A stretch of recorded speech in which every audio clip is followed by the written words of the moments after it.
तो European leg world tour का खत्म हो चुका है और इस यूरोपियन लेग के दौरान हमको 4 टूर्नामेंट जो है देखने को मिले, German open, all England open, Swiss open और ऑलियंस मास्टर्स। और अगर हम इंडियन खिलाड़ियों के प्रदर्शन की बात करें in all of these 4 tournaments, तो ऑफकोर्स कुछ अच्छे प्रदर्शन हमको देखने को मिले फ्रॉम आवर प्लेयर्स, जिसमें लक्ष्य सेन का जो प्रदर्शन रहा at the all England open वो आप कह सकते हो वन ऑफ द बेस्ट या फिर सबसे बेस्ट अगर हम बोल सकते हैं तो कोई बुरा नहीं होगा। उसके अलावा कुछ और भी 1-2 अच्छे प्रदर्शन देखने को मिले, पर अगर आप ओवरऑल यानी आप कह सकते हो ऑन एवरेज अगर हम पूरे 4 टूर्नामेंट्स में इंडियन खिलाड़ियों की परफॉर्मेंस की बात करें तो काफ़ी हद तक डिसअपॉइंटिंग आप बोल सकते हो, क्योंकि आप ऑफकोर्स हम बोल सकते हैं कि भाई लक्ष्य सेन ने अच्छा किया ऑल इंग्लैंड ओपन में, पर अगर एक खिलाड़ी के ब्रिलियंस को अगर हम पूरे कंटीजेंट के परफॉर्मेंस के साथ कंपेयर करें तो वो काफ़ी हद तक गलत होगा। और जिस तरीके का प्रदर्शन हमको देखने को मिला from our players in all the 4 tournaments in the European leg of the world tour, तो काफ़ी हद तक डिसअपॉइंटिंग था। तो हम यहाँ उसके बारे में बात करने वाले हैं। तो अगर हम टूर्नामेंट बाय टूर्नामेंट शुरू करें और जर्मन ओपन से शुरू करें तो जर्मन ओपन आप कह सकते हो काफ़ी हद तक आप कह लीजिए सेकेंड राउंड में इंडियन कंटेंशन खत्म हो चुका था। जी हाँ, ज़्यादा खिलाड़ी ऑफकोर्स जर्मन ओपन खेलने गए नहीं थे, आप कह सकते हो कुछ 5 या 6 खिलाड़ी जो थे इंडिया की तरफ से पार्टिसिपेट किए इन all the disciplines in that tournament. और जिस तरीके की शुरुआत हुई हमारे खिलाड़ियों की इन दैट टूर्नामेंट, वो देख आप कह सकते हो हमारा फर्स्ट राउंड के अंदर ही जो था एक तरीके से पूरा कंटेंशन खत्म हो चुका था जर्मन ओपन में। आपके लिए तन्वी शर्मा की अगर हम बात करें शुरू में तो उनको हार मिली। ऑफकोर्स उनका जो मैच था वो काफ़ी हद तक जो आप बोल सकते हो कि तन्वी शर्मा ने प्रयास तो किया था, बट एट दी एंड उनको हार का सामना करना पड़ा अगेंस्ट मलेशिया वॉन्ग लिंगचिंग। आपके लीजिए वॉन्ग लिंगचिंग रिसेंट टाइम्स में काफ़ी अच्छा प्रदर्शन दे रही है मलेशिया की तरफ से, तो उनके अगेंस्ट हार आप कह लीजिए एक तरीके से ऐसा नहीं था कि देख के बुरा लगा, बट एक तरीके से था कि तन्वी शर्मा से उम्मीद थी कि भाई वो इस टूर्नामेंट में जो है अच्छा करेंगी, मगर ऐसा हो नहीं सका। उसके बाद मालविका बंसोद की बात करें तो उनका बहुत थ्रिलिंग मैच गया बेईवान जांग के अगेंस्ट, जो कि यूएसए की शट्टर है और one of the most experienced खिलाड़ी है आज का वर्ल्ड टूर में in the women singles discipline. So disappointing loss for her. उसके बाद थरुन मन्नेपल्ली का मैच था अगेंस्ट वांग जू वेई, और वो मैच भी आप कह लीजिए काफ़ी हद तक फर्स्ट गेम थोड़ा सा क्लोज गया था, मगर सेकंड गेम में it was Wang Zu Wei who took the whole control, और थरुन को कोई मौका ही नहीं मिला in the second game to make a comeback and take the match to the decider. और फर्स्ट राउंड के अंदर ही ज़्यादातर खिलाड़ी जो थे बाहर हो गए थे। किदाम्बी श्रीकांत एक लौते इंडियन थे जो सेकंड राउंड में प्रवेश कर गए थे, मगर वहाँ उनको लिंचुनी के अगेंस्ट हार का सामना करना पड़ा और इंडियन कंटेंशन बस 2 राउंड्स के अंदर जो था खत्म हो गया था। इस टूर्नामेंट में आप कह सकते हो निराशा जरूर हाथ लगी, बट एक चीज़ था कि ज़्यादा खिलाड़ी हमारे खेलने नहीं गए थे, बट स्टिल जिन खिलाड़ियों से उम्मीद थी जैसे तन्वी शर्मा हो जाए या किदाम्बी श्रीकांत, इनसे एक्सपेक्टेशन था कि अगर कंटीजेंट कम भी जा रही है तो एटलीस्ट ये जो खिलाड़ी जो है ये डीपर राउंड्स तक पहुंचे इस टूर्नामेंट के, मगर वैसा हमें देखने को नहीं मिला। और जर्मन ओपन आप कह सकते हो काफ़ी डिसअपॉइंटिंग रहा, बट फिर शुरू होता है ऑल इंग्लैंड ओपन। आप कह लीजिए one of the most prestigious tournament of badminton और सबसे ओल्डेस्ट टूर्नामेंट भी है बैडमिंटन का। इसमें आप कह सकते हो उम्मीदें ज़्यादा लग नहीं रही थी, क्योंकि जिस तरीके से जर्मन ओपन गया था उसके बाद इस टूर्नामेंट से ऑफकोर्स जो ड्रॉज भी निकले थे वो देख लग रहा था कि सिर्फ 1 या 2 खिलाड़ी के जो है अच्छे मौके रहेंगे to reach deeper stages of the tournament, जिसमें सात्विक साईराज, रंकी रेड्डी और चिराग शेट्टी से उम्मीद थी कि उनका जिस तरीके का ड्रॉ था उनसे उम्मीद थी कि वो अच्छा करेंगे, मगर अनफॉर्चुनेटली वैसा हमें देखने को नहीं मिला, क्योंकि फर्स्ट राउंड में they face the young Malaysian sensational duo of Kang Khai Xing and नारायण टाई। ये मैच एक तरीके से एक्सपेक्ट किया जा रहा था कि साची जो है इस मैच को जीत जाएंगे, लेकिन सरप्राइजिंगली मलेशियन प्लेयर ने जिस तरीके का प्रदर्शन दिया, आप कह लो फर्स्ट गेम में काफ़ी हद तक क्लोज गया था। आप कह सकते हो साची के पास कुछ अपॉर्चुनिटीज़ थी, गेम पॉइंट्स भी थे, मगर मलेशियन प्लेयर ने वो गेम पॉइंट्स बचा और अपने फर्स्ट या फिर सेकंड गेम पॉइंट को कन्वर्ट कर फर्स्ट गेम अपने नाम किया, और फिर सेकंड गेम में साची जो थे एक तरीके से कंट्रोल गवा बैठे थे। आप कह लीजिए काफ़ी सारे एरर्स देखने को मिले। आप कह सकते हो फ्रंट ऑफ द नेट जो फास्ट पेस गेम जो आप कह सकते हो साची का रिसेंट टाइम में काफ़ी हद तक अच्छा हमें देखने को मिला है, उसमें कांग टाई जो थे उनको काफ़ी हद तक बीट कर गए और साची वापसी कर नहीं पाए सेकंड गेम में और मलेशियन पेयर को जीत मिली। और इंडिया की आप कह सकते हो ये एक बेस्ट बेट थी, क्योंकि साची आई थिंक एक लौते इंडियन पेयर थे जो कि सीडेड जा रहे थे उस टूर्नामेंट में। इसके अलावा बाकी के डिसिप्लिन में कोई भी इंडियन खिलाड़ी जो था सीडेड जा नहीं रहा था, तो उम्मीद थी कि साची जो इस टूर्नामेंट में अच्छा करेंगे, बट अनफॉर्चुनेटली फर्स्ट राउंड में उनको हार का सामना करना पड़ा। मगर बाकी इंडियन खिलाड़ियों के प्रदर्शन की बात करें तो ऑफकोर्स इस टूर्नामेंट से पहले पीवी सिंधु से भी उम्मीद थी कि वो जो इस टूर्नामेंट में अच्छा प्रदर्शन देगी, मगर अनफॉर्चुनेटली जब पीवी सिंधु इस टूर्नामेंट को खेलने के लिए आ रही थी तभी वो दुबई एयरपोर्ट में फंस गई थी। जी हाँ, आप कह सकते हो जो अभी मिडिल ईस्ट वॉर चल रहा है, आप कह सकते हो अभी एक तरीके से चल रहा है, अलग अलग खबरें आ रही है, तो उस मिडिल ईस्ट वॉर के चलते पीवी सिंधु दुबई में एक तरीके से फंस गई, जिसके चलते जितने भी फ्लाइट जो दुबई से इंग्लैंड जाने वाले थे सभी कैंसिल हो गए। बट थैंकफुली सिंधु जो है वो वापस इंडिया आ गई। आप कह सकते हो उनको ऑल इंग्लैंड ओपन तो मिस करना पड़ा इन सब के चलते, मगर still she came back home safely. लेकिन हम बाकी अगर खिलाड़ियों के प्रदर्शन की बात करें तो फिर उन्नति हुडा कम बैक कर रही थी। आप कह सकते हो साल में ये उनका पहला टूर्नामेंट था और ऑफकोर्स उनको वहाँ हार का सामना करना पड़ा अगेंस्ट चोचू वोंग, बट स्टिल उसको आप ज़्यादा क्रिटिसाइज नहीं कर सकते, क्योंकि पहले उनका टूर्नामेंट था साल का, इंजरी के बाद वो वापसी कर रही थी, सो उतना आप बोल नहीं सकते। लेकिन बाकी खिलाड़ी जैसे आप कह लीजिए आयुष शेट्टी का काफ़ी अच्छा मैच गया अगेंस्ट अलवी फरहान, कहीं ना कहीं लगा कि आयुष शेट्टी थोड़ा और जोर लगाते तो शायद वो अलवी फरहान को हरा पाते, मगर ऐसा नहीं हो सका, तो वो एक और डिसअपॉइंटिंग था। प्लस त्रिशा जॉली, गायत्री गोपीचंद पुलेला को हार का सामना करना पड़ा against the new pairing of Hirota and Sakuramoto. तो उस मैच में उम्मीद थी कि त्रिशा गायत्री जो है उस मैच को जीत जो है अगले राउंड में प्रवेश करेंगे। स्पेशली ऑल इंग्लैंड ओपन आप कह सकते हो त्रिशा गायत्री का one of the most favourite tournaments है, बट वैसा हो नहीं सका और इनको यहाँ फर्स्ट राउंड में हार का सामना करना पड़ा। तो काफ़ी सारे खिलाड़ियों के फर्स्ट राउंड एग्जिट्स रहे, सिर्फ 2 ही खिलाड़ी जो थे, 2 ही इंडियन खिलाड़ी वो सेकेंड राउंड में पहुंच सके थे, लक्ष्य सेन और ध्रुव कपिला तनिषा क्रेस्टो की मिक्स्ड डबल्स जोड़ी। लेकिन हम उन्हीं की अगर हम बात करें, जिसमें लक्ष्य सेन की बात करें, तो उनका कतई आसान फर्स्ट राउंड तो था नहीं, क्योंकि फर्स्ट राउंड में ही was facing the reigning world champion, world number 1 player Shi Yuqi. जी हाँ, शियूची आप कह सकते हो एक ऐसा बंदा है जो रैली किसी भी आप कह लीजिए फर्स्ट राउंड या सेकंड राउंड में किसी भी खिलाड़ी के अगेंस्ट जो है हारता है। 3 साल पहले लास्ट टाइम ऐसा हुआ था जब शियूची फर्स्ट राउंड में किसी टूर्नामेंट में जो था बाहर हो गया था, तो वो देख तो लग नहीं रहा था कि लक्ष्य जो है शियूची को हरा सके। लक्ष्य का अगर आप बात करो इस टूर्नामेंट से पहले, ऐसा नहीं था कि खराब परफॉर्मेंस चल रहा था, मगर still he was not consistent. I mean 1-2 matches अच्छा कर भी रहा था, बट फिर अगले मैच में जो था वो उस तरीके का प्रदर्शन दे नहीं पा रहा था। तो वो देख लगा कि लक्ष्य के लिए तो ये मैच आप कह लीजिए काफ़ी एक तरीके से लग ही नहीं रहा था कि लक्ष्य जो है यहाँ पे शिवजी को हरा सके, but then he did something which no one of us expected. First game में लक्ष्य के पास एक तरीके से मौके आए थे और उन्होंने मौकों का अच्छा फायदा उठाया। आप कह सकते हैं उन्होंने सब्र रखा, आप कह लीजिए लक्ष्य ने कोई जल्दबाजी नहीं की, एक तरीके से उन्होंने जब भी जो अपॉर्चुनिटी आई उसको सही से खेला, ज़्यादा पैनिक नहीं किया, जिसके चलते उन्होंने फर्स्ट गेम अपने नाम किया। सेकेंड गेम आप कह सकते हो क्लोज गया था, मगर शियूची ने जो था वो सेकेंड गेम जीत जो था मैच को डिसाइडर में लेके गए थे वो। और क्योंकि शियूची लक्ष्य के कुछ मैचेस इससे पहले भी डिसाइडर में गए थे जिसमें शियूची को मोस्ट ऑफ द टाइम्स जीत मिली थी, तो वो देख ऐसा लगा कि यहाँ पर भी जो है शियूची को जीत मिलेगी, बट लक्ष्य didn't give up, he played fantastic. आप कह सकते हो शियूची से काफ़ी ज़्यादा गलतियां उन्होंने कराई और शियूची को एक तरीके से पैनिक सिचुएशन में डाला। एक ऐसा मोमेंट जो आप कह सकते हो काफ़ी कम मतलब हमें देखने को मिलता है फ्रॉम शियूची, और लक्ष्य ने जो था उस मैच को जीत फर्स्ट राउंड अपना क्लियर किया और एक बहुत बड़ा अपसेट कर दिया by knocking out the first seed. आप कह लीजिए शियूची इस टूर्नामेंट के भी डिफेंडिंग चैंपियन थे, तो उनको फर्स्ट राउंड में हराना एक बहुत बड़ा एक तरीके से मोमेंट था लक्ष्य के लिए, कंसिडरिंग उनसे ज़्यादा उम्मीदें थी नहीं इस टूर्नामेंट से पहले, knowing his draw, but still he knocked out the first seed. तो वो देख काफ़ी अच्छा लगा था, तो वो बढ़िया मोमेंट था हम सब फैंस के लिए। वही ध्रुव कपिला तनिषा क्रेस्टो को भी अपनी फर्स्ट राउंड में जीत मिली अगेंस्ट अ मलेशियन प्लेयर जिनको उन्होंने इससे पहले भी एक बार हराया था। तो बस 2 ही इंडियन खिलाड़ी जो थे सेकंड राउंड में प्रवेश कर पाए थे। तो फिर सेकंड राउंड में आप कह सकते हो लक्ष्य सेन का मैच था आंगा सुंकालोंग के अगेंस्ट, और ये मैच आप कह सकते हो लक्ष्य सेन ने काफ़ी हद तक बेवकूफ़ी की, बेवकूफ़ी in the sense first game उन्होंने अपने नाम किया, काफ़ी कन्विंसिंगली उन्होंने फर्स्ट गेम जीता था, और सेकंड गेम में ही हैड 4 मैच पॉइंट्स। जी हाँ, 4 मैच पॉइंट्स थे लक्ष्य के पास, और ऐसा लगा कि सेकंड गेम में ये 4 में से 1 मैच पॉइंट को कन्वर्ट करके इस मैच को भी अपने नाम कर लेंगे, मगर आंगा सुंकालोंग मेड अ ब्रिलियंट कमबैक जिसमें आपके लिए लक्ष्य से भी काफ़ी हद तक जो थी गलतियां देखने को मिली, जिससे मैच जो था डिसाइडर तक गया, और डिसाइडर में ऐसा लगा कि अगर लक्ष्य यहाँ पे जो है एक तरीके से उन्हें मौका दे दिया, क्योंकि एक जीता हुआ मैच था, 4 मैच पॉइंट्स थे, उस मैच को एक तरीके से गंवाना आप कह लीजिए काफ़ी तक डिसअपॉइंटिंग होता, मगर लक्ष्य ने थर्ड गेम में जो है काफ़ी कम गलतियाँ की और एक तरीके से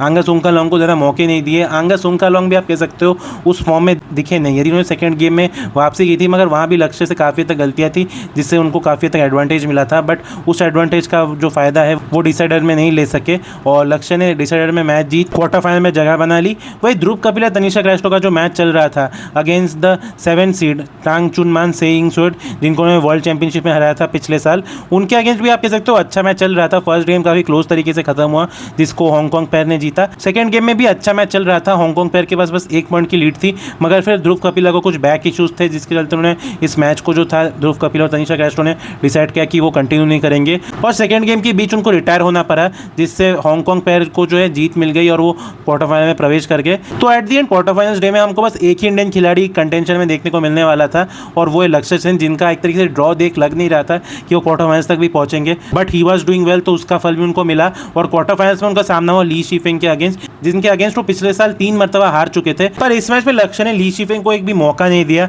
आई मीन ली शिफेंग को एक तरीके से रैलीज में बांध के रखा, एक तरीके से गैप नहीं दिया जहाँ पर वो जो है पॉइंट्स ले सके और एट दी एंड 2 गेम्स में जो था बड़ी कन्विंसिंग अंदाज में उस मैच को जीत सेमीफाइनल में अपनी जगह बना ली। और आप कह सकते हो लक्ष्य का जिस तरीके का प्रदर्शन चल रहा था, आप कह लीजिए शियूची ली शिफेंग जो दोनों टॉप 10 में आते, दोनों को एक ही टूर्नामेंट में हराना और वो भी ऑल इंग्लैंड ओपन जैसे टूर्नामेंट में जिसकी एक अलग ही वैल्यू है। आप कह लीजिए लक्ष्य Sen was playing his best badminton after a very long time. तो फिर सेमीफाइनल में उनका मैच हुआ विक्टर लाइक के अगेंस्ट, जो कि कनाडा के खिलाड़ी है, मगर रिसेंट कुछ समय में विक्टर लाइक का भी जो ग्रोथ है वो काफ़ी देखने लायक है। तो उसको देख लग रहा था कि ये जो मैच है इंटरेस्टिंग होने वाला है, लक्ष्य के लिए कतई आसान नहीं होगा despite Victor like was lower rank than him. तो फर्स्ट गेम जो था लक्ष्य ने एक तरीके से अपने नाम किया, ज़्यादा दिक्कतें उनको आई नहीं थी, बट सेकंड गेम आप कह लीजिए थोड़ा ऊपर नहीं चल रहा था, विक्टर लाई के पास लीड तो थी, मगर लक्ष्य जो है एक तरीके से लग रहा था कि वापसी करने की कोशिश कर रहे थे और वो चाह रहे थे कि इस मैच को भी जो है वो 2 गेम्स में खत्म करे, बट वैसा हो नहीं सका। विक्टर लाई ने सेकंड गेम जीत जो था मैच को डिसाइडर में ले गए वो, और डिसाइडर में आप कह लीजिए लक्ष्य ने शुरुआती जो कुछ पॉइंट्स थे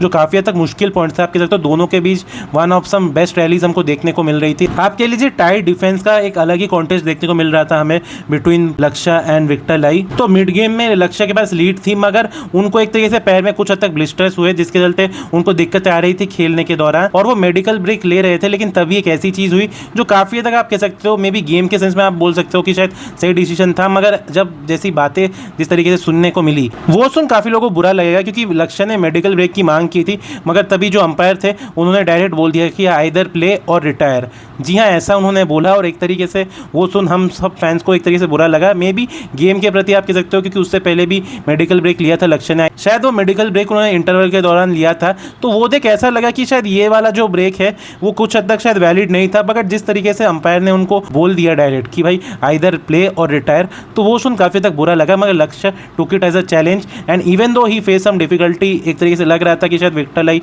वापसी कर सकते हैं, बट लक्ष्य didn't give up and he one his match in the decider securing the final spot. आप कह लीजिए आफ्टर 4 ईयर्स जो था लक्ष्य ही लास्ट इंडियन मेन सिंगल्स खिलाड़ी थे जिन्होंने ऑल इंग्लैंड का फाइनल लास्ट मरतबा खेला था 2022 में, देन ही वाज जस्ट 20, और अब 4 साल बाद वापस से जो था वो ऑल इंग्लैंड के फाइनल में हमको देखने को मिलते हैं। आप कह लीजिए जिस तरीके से विक्टर लाई ने पुश किया लक्ष्य को, वो देख तो हम बोल सकते हैं कि विक्टर लाई पर काफ़ी हद तक नज़र रहने वाली है इन द फ्यूचर टूर्नामेंट्स, क्योंकि जिस तरीके का उनका ग्रोथ रहा है पिछले कुछ महीने में since his bronze medal at the world championship, वो देख तो एक तरीके से लग रहा है कि ये बंदा लंबी रेस का घोड़ा है, और विक्टर लाई की जो फाइटिंग स्पिरिट है वो उनको काफ़ी हद तक हेल्प करेगी। मगर लक्ष्य को जो था ये मैच जीत फाइनल में जगह मिल चुकी थी, फाइनल में उनका सामना होने वाला था लिन चुनी के अगेंस्ट, और दोनों ही खिलाड़ी अपने देश के लिए हिस्ट्री क्रिएट करना चाहते थे। लिन चुनी एक तरीके से अपने देश के पहले मेन सिंगल्स खिलाड़ी बनना चाहते थे to win the all England open title, वही लक्ष्य 25 साल का इंतजार खत्म करना चाहते थे of an Indian winning the prestigious all England open title. और आप कह सकते हो जो फाइनल मैच था उसमें ऑफकोर्स लक्ष्य का हमें बेस्ट देखने को नहीं मिला, क्योंकि वो इंजर्ड हो गए थे सेमीफाइनल के दौरान,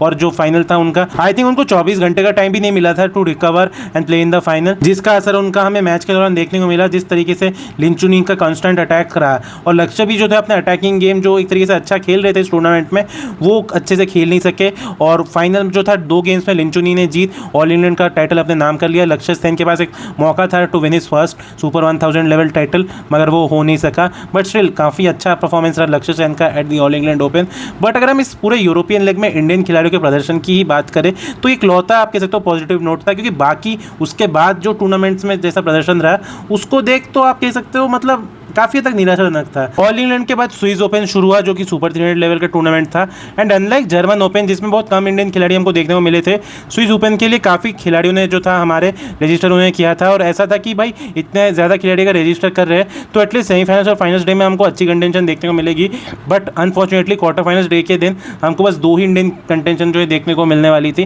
जिसमें आप कह सकते हो सात्विक चिराग जिनका काफ़ी थ्रिलिंग सेकंड राउंड मैच गया था अगेंस्ट जापानीज पेयर, उनको अपना क्वार्टर फाइनल्स मैच में वॉक ओवर दे देना पड़ा, क्योंकि सात्विक को एक तरीके से थोड़ी बैक में इश्यूज थी, जिसके चलते उन्होंने डिसाइड किया कि इस टूर्नामेंट में जो है और भाग नहीं लेने वाले। तो बस एक ही इंडियन खिलाड़ी हमको देखने को मिला on the quarter finals day. और अगर आप परफॉर्मेंस की बात करें तो ऑफकोर्स कुछ हद तक हम बोल सकते हैं कि ड्रॉज जो थे हमारे खिलाड़ियों के काफ़ी तक मुश्किल थे। तन्वी शर्मा का फर्स्ट राउंड में मैच था अगेंस्ट पुत्री कुसुमा वर्दानी जो कि करेंटली वर्ल्ड नंबर 6 है, और तन्वी शर्मा को काफ़ी करारी हार मिली अगेंस्ट पुत्री। पर फिर बाकी जितने खिलाड़ी खेल रहे थे जैसे उन्नति हुडा, रक्षिता रामराज, आयुष शेट्टी आप कह लीजिए सीडेड खिलाड़ी थे इस टूर्नामेंट में, और उम्मीद थी कि वो काफ़ी आगे तक जाएंगे, मगर वो फर्स्ट राउंड में हार जाते हैं अगेंस्ट ब्रायन यान द प्लेयर जिनको उन्होंने इससे पहले 2-3 मरतबा हराया था। तो वो काफ़ी हद तक आप कह सकते हो, और वो मैच भी एक तरीके से आयुष शेट्टी के पास अच्छी खासी लीड थी इन बोथ द गेम्स। आप कह लीजिए जो मैच उनको स्टेट गेम्स में जीतना चाहिए था उस मैच को स्टेट गेम्स में हार गए, तो आप क्या ही बोल सकते हो। और अगर थोड़ा अच्छा परफॉर्मेंस की बात करें तो थरुण मन्नेपल्ली ने आप कह सकते हो क्वार्टर फाइनल तक जगह बनाई। क्वार्टर फाइनल में भी उन्होंने अच्छा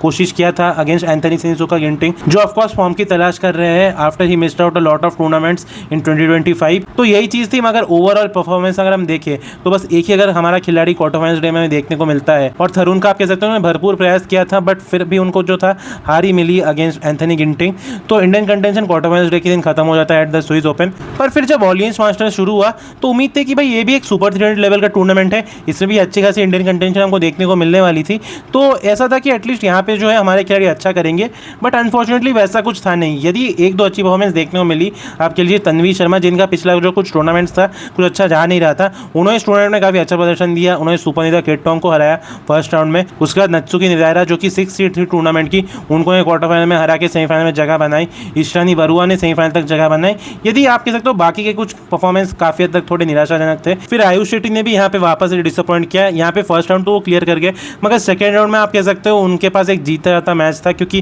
फर्स्ट गेम वो जीत चुके थे, सेकेंड गेम क्लोज जा रहा था, मगर स्टिल आयुष के पास लीड थी और ऐसे समय पे लीड थी वो देख लग रहा था कि वो इस मैच को भी जो है कन्विंसिंगली जीतेंगे, मगर उन्होंने वो लीड गवाई और मैच डिसाइडर तक गया। पर थर्ड गेम में आयुष लुक कम्प्लीटली लॉस्ट। आई मीन ऐसा लगा ही नहीं कि भाई फर्स्ट 2 गेम्स में ये बंदा अच्छा खेल रहा था, और ओकामिटो जो उनके ओपोनेंट थे उन्होंने काफ़ी हद तक उनको डोमिनेट किया थर्ड गेम में, और कोई मौका ही नहीं दिया कि वो वहाँ पे वापसी कर सके। वो गेम को जीत उन्होंने क्वार्टर फाइनल में जगह बना ली, और आयुष का एक और डिसअपॉइंटिंग कैंपेन हमें यहाँ देखने को मिला एट द ऑलियंस मास्टर्स। फिर मेंस डबल्स में अगर हम देखें, जी हाँ डबल्स की तो बात ही नहीं कर रहे, मेंस डबल्स में अगर हम बात करें तो हरिहरन और अर्जुन, जी हाँ इस पेयर की अगर हम बात करें तो पिछले कुछ टूर्नामेंट्स में उन्होंने डिसेंट परफॉर्मेंस दिया। आई मीन ऐसा नहीं कि बहुत अच्छा उन्होंने खेला, बट स्टिल उन्होंने एक तरीके से दिखाया कि भाई वो अगर कोशिश करे then they could challenge some top pairs. इस टूर्नामेंट में भी उन्होंने अपने जो फर्स्ट 2 राउंड थे वो जीते। क्वार्टर फाइनल आप कह सकते हो एक टफ मैच था इंडोनेशियन पेयर कानाडा और मौलाना के अगेंस्ट, और यदि वो मैच भी एक तरीके से लगा कि वो डिसाइडर तक ले जा सकते थे मैच को, मगर कुछ हद तक जो एक वीकनेस आप कह सकते हो इंडियन खिलाड़ियों से या इंडियन पेयर्स में देखने को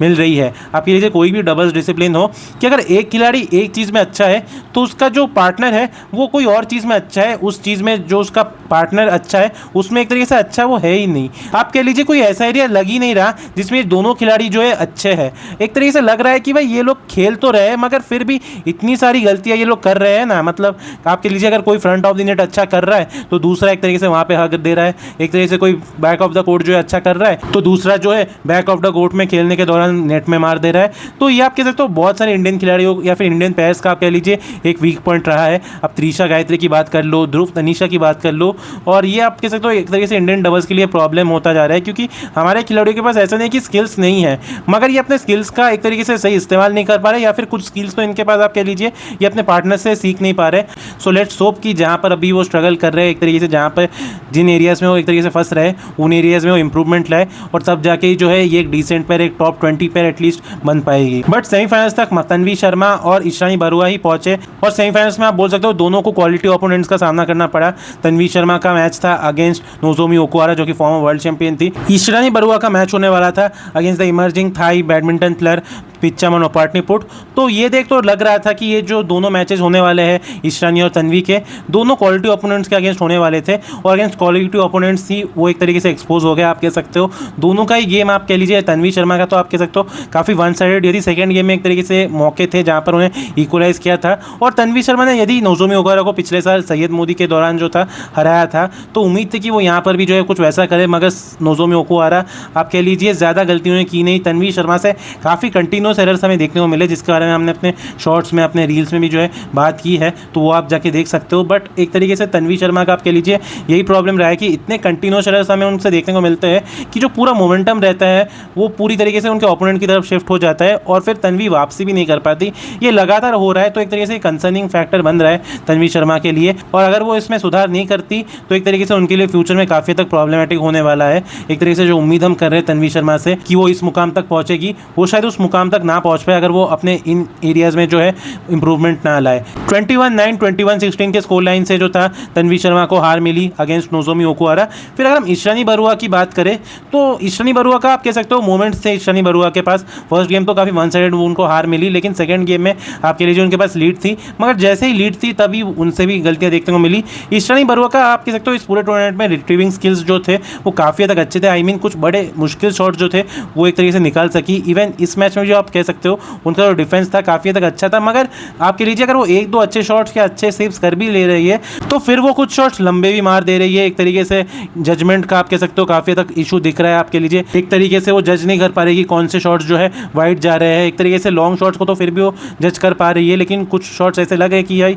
जो वाइड जा रहे थे लेकिन वो उस शॉट्स को खेलने गई। तो यही प्रॉब्लम हो रहा है, जिसके चलते ईशानी बरुआ को देख के लगा कि भाई और बेटर हो सकता था, एटलीस्ट वो एक गेम तो जीत सकती थी यहाँ पे अगेंस्ट पाटनीपुट। बट वैसा हो नहीं सका और स्टेट गेम्स में उनको भी हार मिली। तो एक तरीके से जो यूरोपियन लेग का आखिरी टूर्नामेंट था ऑर्लियंस मास्टर्स, उसमें भी हमें कुछ खास प्रदर्शन देखने को नहीं मिला। और अगर हम पूरा अगर यूरोपियन लेग की बात करें इस मरतबा वर्ल्ड टूर की, तो काफ़ी हद तक आप कह लीजिए अंडरवेलिंग परफॉर्मेंस देखने को मिला। नो डाउट लक्ष्य का आप कह लीजिए ऑल इंग्लैंड ओपन एक पॉजिटिव रहेगा, बट अगर एक ही पॉजिटिव रहे और बाकी सारे नेगेटिव्स रहे तो पॉजिटिव भी एक तरीके से नो डाउट लक्ष्य ने आप कह लीजिए मेहनत की उस पोडियम फिनिश के लिए। आप कह सकते हो उनका जो पिछले कुछ टूर्नामेंट्स थे वहाँ पे वो एक तरीके से कंसिस्टेंट नहीं लग रहे थे, मगर इस टूर्नामेंट में काफ़ी हद तक उन्होंने वो जो कंसिस्टेंसी का जो मामला था उसमें कुछ हद तक तो ऐसा लगा कि उन्होंने इंप्रूवमेंट लाया है। अगर बाकी खिलाड़ियों के अगर हम परफॉर्मेंस की बात करें तो तन्वी शर्मा, ऑफकोर्स तन्वी शर्मा का ऑर्लियंस मास्टर्स आप कह सकते हो सेमीफाइनल तक, अभी आप कह लीजिए यंग है वो, इसलिए ये जो सेमीफाइनल्स या जो फाइनल्स तक वो पहुँच भी रही है उसको एक अच्छा एफर्ट के दौरान माना जाएगा। मगर जहाँ पे वो गलतियाँ कर रही है